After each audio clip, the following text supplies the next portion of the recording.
Mga kapuso, malapit 1 million ka-learners target nga ma-enroll sa DepEd 6 sa school year 2026-2027.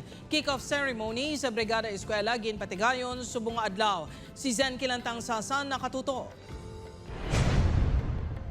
Naglabot sa 964,513 ang learners sa Western Visayas sang tinalikdan nga school year. Base sa datos ng Department of Education Region 6, apang ang ini nga numero, posible malampasan pa subong nga school year 2026 to 2027.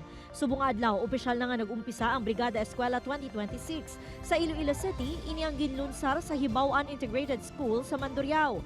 Mayor nga tinutuyo sini nga manginhanda ang mga eskwelahan sa pagbukas ng klase sa Lunes, June 8. Hindi magnubo sa 80,000 ka-enrollees ang ginalauman sa syudad subong nga school year. Ang mga eskwela, ang mga classrooms nato, ang mga kisame, ang mga roof, mga pintahan, ang mga palibot, malimpyo, kag-welcoming para sa pagbalik sa mga kabataan sa Lunes. Prioridad naman sa Department of Public Works and Highways Region 6 ang pagdiklag sa mga drainage sa sulod kag sa palibot sa mga eskwelahan. May cleaning and disinfection of school premises and surroundings, repair and cleaning of wash areas.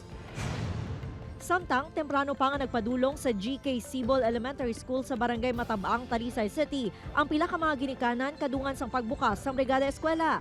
Naanda na kuno sang amay nga si Dominador nga manghilamon. Tungod sa mga estudyante, tabala ma'am. Siyempre kung may estudyante ka, bulig ka. Kaya ang mga estrada mo manangga kung mga estudyante mo. Eh sila diyang ginikanan niya sa sulod sa eskwelahan. Ginpang tingluan man ang mahulot klasehan kag iban pa nga bahin sa eskwelahan. Magluwas sa guba nga mga gamit, nagapabiling nga problema sa Negros Island ang kakulang sa hulot klasehan nga naglabot sa masobra 2,000 suno sa DepEd. Malaki pa yung figure, tinutukan ni Secretary na every year at least mabawasan yung classroom shortage natin.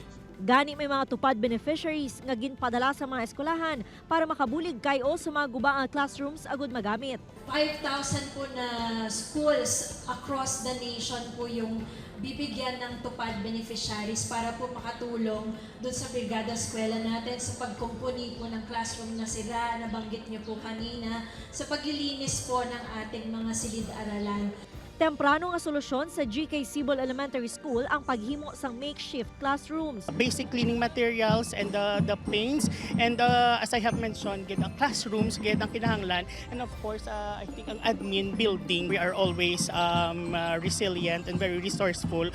Our teachers are really trying their best. Upod kay Cirilo Nanduque, Zen Kilantang Sasa, One Western Visayas.